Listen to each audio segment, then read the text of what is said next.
This is how we maintain our pool weekly. There's 3 things I want to cover in this, and that is brushing your pool once a week, dipping off the leaves as necessary, and vacuuming as necessary. First thing we're going to learn about is how to dip leaves off the top of your pool. You take your leaf rake, you put it into your pool like such. You have little tabs, so you can get them locked in, and then you can extend your pole out and you dip your leaves out. What you take off the top will then not go to the bottom, and that's very important in this process to keep your pool clear. If for some reason an animal gets in there, like a snake or something you don't want in there, you don't have to handle it. You can grab it and flip it out. The second thing we're going to learn about is brushing. Put the brush just like the leaf rake or leaf net. We put it to the end of our pole, and if you need to reach out, you loosen the knob, lefty-loosey, righty-tighty. Now you've got a longer pole. And when you're brushing, you want to be slow and methodical. If you watch here, what happens when I brush? I stir everything up so that my filter will catch everything in my pool. Think of brushing as like, do you brush your teeth? You brush often. We recommend once a week because it does great care for your pool bottom and your pool maintenance. The third and final phase of your pool maintenance is vacuuming your pool.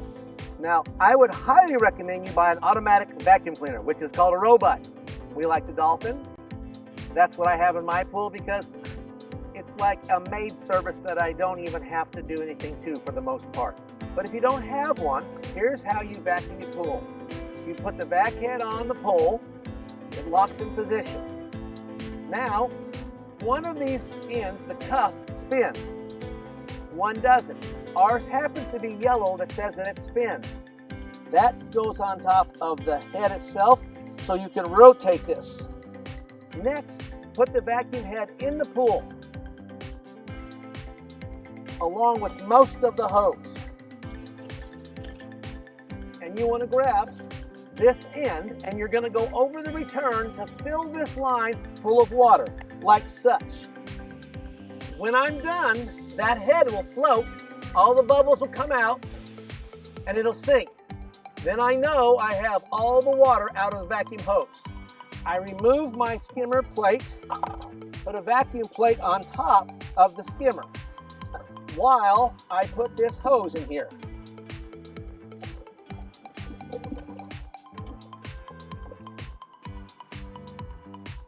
Now I'm ready to vacuum. And by vacuuming, you're moving just like you do brushing, very slow and methodically.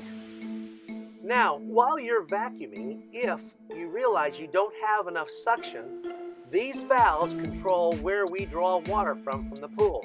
This, as it says, is the deep skimmer, the main drain, and the shallow skimmer.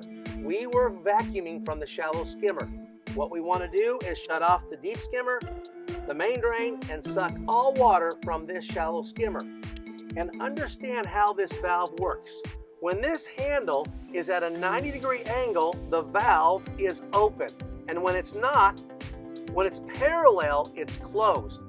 For people that have used ball valves for all their life, this is absolutely 180 degrees the other way. So remember, there's a word off right here that tells you what's off. So when you look at these valves, you can tell this one's open because off is here. This one is closed because the off is over the pipe.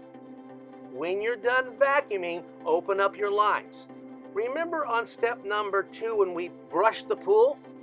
When you brush the pool, what you'll want is you want the main drain open and the skimmers closed because all the debris is going to the main drain, which winds up into the filter.